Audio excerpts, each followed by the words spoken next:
Hello everyone. Welcome to the Missouri Historical Society's Virtual Learning Day for April 2021. My name is Carla, and this video is part of our virtual craft room. Our theme this month is STEAM through Forest Park. Today, I will be talking about the Jewel Box in Forest Park and show you some ways to make your own mini greenhouse. But first, a little background. The Jewel Box, also known as the St. Louis Floral Conservatory, is a greenhouse that also serves as a public garden facility. In 1913, the Commissioner of Parks and Rec in St. Louis at the time began looking at which plants could survive smoke and soot pollution that was rising due to the industrialization in the city. He asked John Moritz, who oversaw the city's greenhouses, to set up a greenhouse to showcase plants that could survive those conditions. Now, people remarked how his structure looked a lot like a jewel box, and the name stuck. In 1933, the mayor of St. Louis decided to build a new greenhouse facility in Forest Park, and in November 1936, the Jewel Box opened. Designed by architect William C.E. Becker, the Jewel Box is an Art Deco style structure made of iron and glass with 5 stepped wood plank roofs, which are intended to prevent damage from hailstorms. The structure is 50 feet high, 55 feet wide, and 144 feet long. It houses permanent and seasonal flower displays, a reflecting pool, and a water fountain. In 2000, it was added to the National Register of Historic Places as an example of outstanding greenhouse design. In 2002, it underwent a major renovation and is maintained by volunteers from the Flora Conservancy of Forest Park. It's open to the public and is a very popular wedding and event venue in St. Louis. The Jewel Box and its surrounding grounds also make a great location for photographs. So now let's make a greenhouse. Now, a greenhouse is basically a transparent enclosed structure that creates an ecosystem for plants. Light from the sun is absorbed by the plants and objects inside and is converted to heat. Now, many greenhouses like the Jewel Box have vents or fans to release hot air if it gets too hot. Now, today I'm going to show you how to make a greenhouse that will demonstrate the process of transpiration. The plant will draw moisture from the soil and evaporate it through the leaves. Since the water vapor is contained, it will condense and form droplets of water on the sides of the container that will drip back down into the soil so that there's less of a need to water the plant. So we have some resources provided so you can learn more about how a greenhouse works. Now, there are so many ways you can make an indoor mini greenhouse, or what's also called a closed terrarium. Here are a few that I made using some recycled materials. So this one here is just a pot that I decorated, and I used a 1-liter soda bottle. I actually just cut it kind of in half and then used the top like that. This one is made out of a 2-liter soda bottle, sort of like this, but this is a Coke one and it has some curves in it, so it actually, if you cut about 3.5 inches from the bottom and about 5 inches from the top, you'll get a container where you can have a lid like so. But there are a lot of other things that you can do. This is a 2-liter bottle. You can just cut it in half. In fact, you can do something like, you can just cover it completely like that. You can also use smaller bottles if you have smaller pots. This is actually a roast chicken container, and you can fill this with dirt and use the same procedure I'm going to tell you in just a few minutes. Or you can put little mini pots in there and make a greenhouse like that. Now, this one has holes in it, so I would maybe put some tape on the top, and then when you need to vent it, if it gets too hot, you can open that tape. There's a rice container or just a simple glass food jar. So lots of ways that you can do this. So the first thing that you need to do, though, to make your greenhouse is start with a clean, transparent container.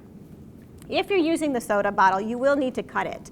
What I found is that you need either a knife or an X-Acto knife to poke a hole in it, but once I had a hole, I found that I was able to cut it, the rest of it with scissors. So a parent should probably do the initial cut, and then kids can do it with the scissors. So now let's assemble a greenhouse. I'm going to use 2 clear cups to make this one. So the first thing you do is add some small rocks or pea gravel to the bottom of your container. You want to have that layer approximately 1 inch or so. And if you want, you can also add sand to the bottom. I did not on this one, but that's an option if you would like. The next step is to add a thin layer of activated charcoal. It's also called horticultural charcoal, and it looks kind of like this. And it can be very dusty, so another tip is to reduce that dust is to give it a little spritz of water. And then I'm just going to add a thin layer just to cover my rocks. Now this is completely optional. If you don't have this, that's fine.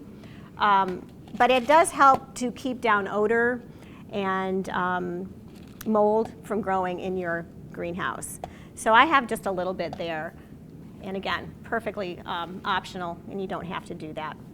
So the next is to add a soil barrier. Now if you have decorative rocks, like I had on this one here, I have some more decorative rocks. These were kind of dirty, so I'm not going to do it. But if you have decorative rocks and you don't want your soil to get into your rocks, you can do a moss barrier, which you can either use some moss like you can buy at a craft store or a garden store, and just lay some moss on top there. I'm not going to do that for this one either, but I did do it for this one over here. So, and it does make quite of a mess. So once you have that, and you can also even use like a nylon stocking to make a little screen. The next part is to add your potting soil. Now your soil should be slightly damp, but you don't want it to be muddy. So you're going to add a little bit of soil, and you're going to cover that layer.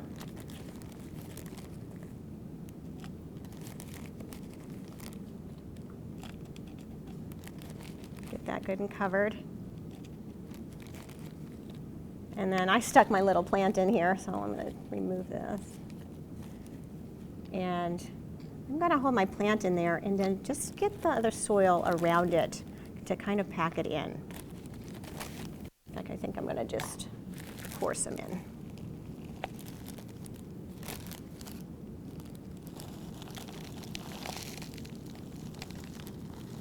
Don't worry if you get it on your leaves, that's fine. And again, you're going to have to get a little messy because you want to pack your soil around it so that it stands up. Okay? Now, the next part is the fun part. You can add some decorative elements. You can add rocks or shells, plastic figures, etc. I'm going to put some of this moss around there. It just gives it a prettier look, and it also helps hold your plant in place. So I'll do that. And then I have, actually have some little mini dinosaurs that my son had. So I'm going to put some little dinosaurs around there.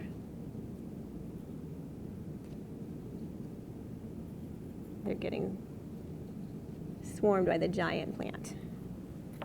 And then I need to seal my container. And you also might want to give it a little spritz. You want to just make sure that you have some moisture in there to begin with. So I'm going to spritz it with some more water. All right.